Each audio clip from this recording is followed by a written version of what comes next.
मौजूद हैं ओखला विधानसभा में एआईएमआईएम के कार्यालय के ऊपर जो दिल्ली प्रदेश अध्यक्ष डॉक्टर शुएब जमई का कार्यालय है और पूरी एआईएमआईएम असदुद्दीन ओवैसी जो कि इसके राष्ट्रीय अध्यक्ष हैं और हैदराबाद से सांसद हैं। दिल्ली विधानसभा चुनावों को लेकर सरगर्मियां चुनाव से पहले शुरू हो गई। जब मौजूद है फुरकान शेख जो एआईएमआईएम के जो पुराने कार्यकर्ता हैं और बदरपुर विधानसभा से प्रभारी इनको नियुक्त किया गया है। तो इनसे जानने की बात करने की कोशिश करेंगे कि इनकी पार्टी के मुद्दों पर चुनाव लड़ेगी दिल्ली विधानसभा के, क्या इनका मैनिफेस्टो रहेगा, क्या इनकी पार्टी का आगे की प्लानिंग रहेगी और ये किस तरह काम को अंजाम देंगे। तो सबसे पहले फुरकान शेख आपका बहुत बहुत इस्तकबाल और खैर मक़दम हमारे चैनल टीएनए बुलेटिन पर। जी बहुत बहुत शुक्रिया आपका, आपके माध्यम से बात करने का मौका मिला।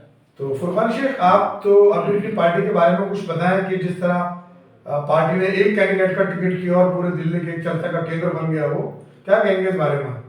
जी ये चर्चा का केंद्र तो बनना ही था, क्योंकि वो टिकट ताहिर हुसैन सभी जानते हैं उनको, जिन्हें आम आदमी पार्टी के जो एक वक्त में काउंसलर हुआ करते थे, और जैसे ही उन पे आरोप लगा, आरोप सिद्ध भी नहीं हुआ, साबित भी नहीं हुआ, और आम आदमी पार्टी के जो मुखिया हैं केजरीवाल ने उन्हें पार्टी से निकाल दिया और एकदम ये कहा कि उन पर डबल सजा होनी चाहिए।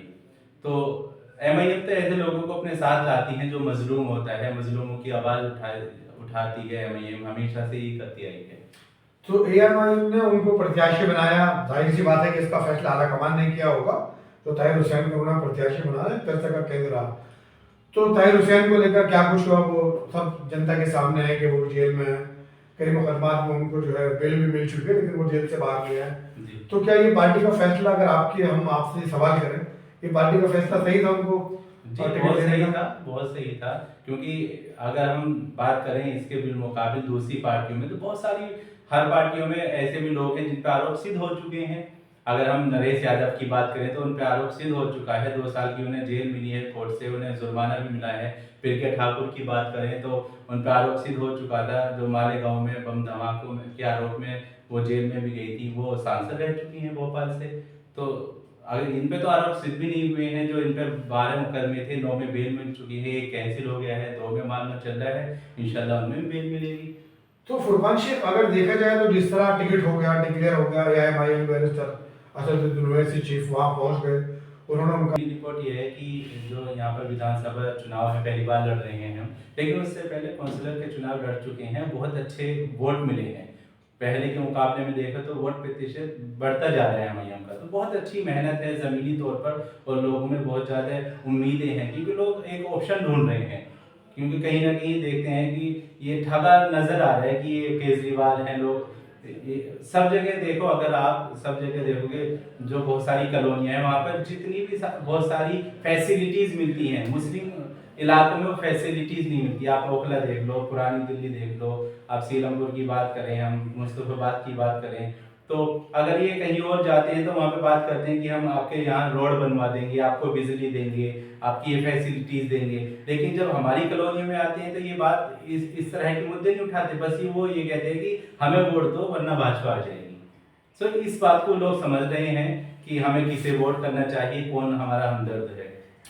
तो अगर ऐसी बात आपने की कि जमीनी स्तर पर ये आपकी फील्ड है, जनता को किस तरह लेते हैं आप? क्या आवाम का सपोर्ट एआईएमआईएम को मिलेगा विधानसभा चुनाव में? जी अल्हम्दुलिल्लाह आवाम का बहुत सपोर्ट है, आवाम बहुत बहुत ज़्यादा चाह रही है एमआईएम को, और एक ऑप्शन तलाश कर रही है। तो एक ऑप्शन के रूप में मैंने अब दिखाया है कि हाँ एमआईएम है हमारे पास ऑप्शन के रूप में। अब पहले ऑप्शन नहीं था तो मजबूरी में इन्हें ही वोट डालनी पड़ती थी, लेकिन अब जनता के पास ऑप्शन है और लोग चाह रहे हैं। ऐसे लोग हैं जो बिल्कुल बेताब हैं कि कब हमारा वोट पतंग पे पड़ेगा।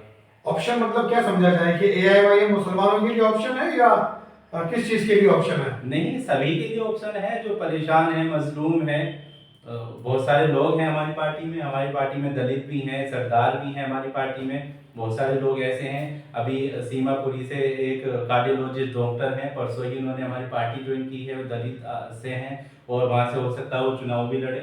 तो ऐसे बहुत सारे लोग हैं, ऐसे नहीं है कि हम दलितों की यानी मुसलमानों की ही पार्टी है, ये सब लोग हम जुड़े हुए हैं इस पार्टी में। तो मतलब कहने का ये है कि आप अपने जहाँ प्रत्याशी आपके पास हैं उनको प्रत्याशियों को उतारेंगे, लोगों का एक रिस्पॉन्स आपको अच्छा खासा मिलने वाला है दिल्ली विधानसभा चुनावों को लेकर।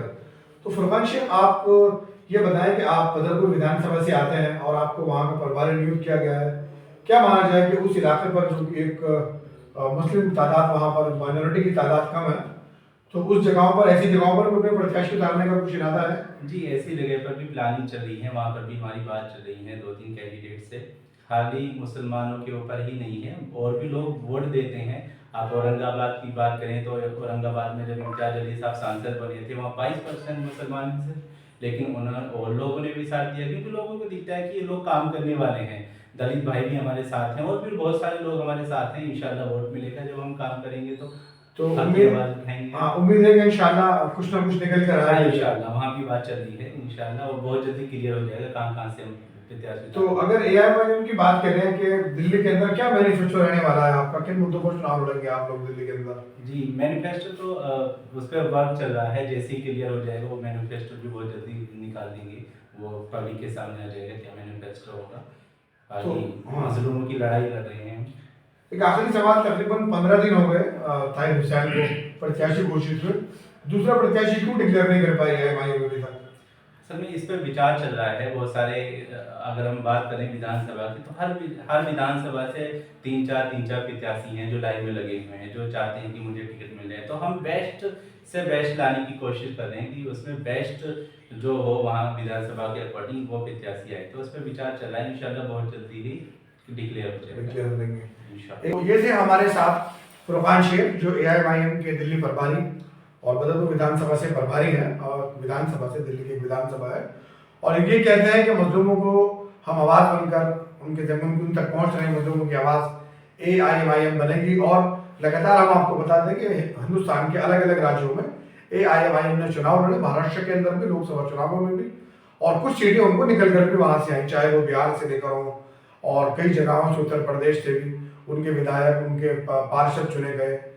तो अब देखने में दिलचस्प होगा कि दिल्ली विधानसभा चुनावों में क्या एआईएमआईएम के जो लोग मजलूम, जिनको ये कह रहे हैं कि अवाम मजलूम है, लोग मजलूम है, इनको टिकट दे पाएंगे? क्या एआईएमआईएम अपनी जमीन जो तलाश रही है दिल्ली विधानसभा चुनावों में लेकर, क्या यहाँ अच्छा वोट परसेंटेज बना पाएगी? क्या दिल्ली की अंदर एआईएमआईएम अपना खाता खोल पाएगी?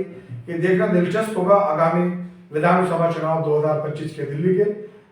तो जुड़े रहिए हमारे साथ, ऐसी खबरों से रूबरू कराता रहूंगा मैं, तारिक नासिर।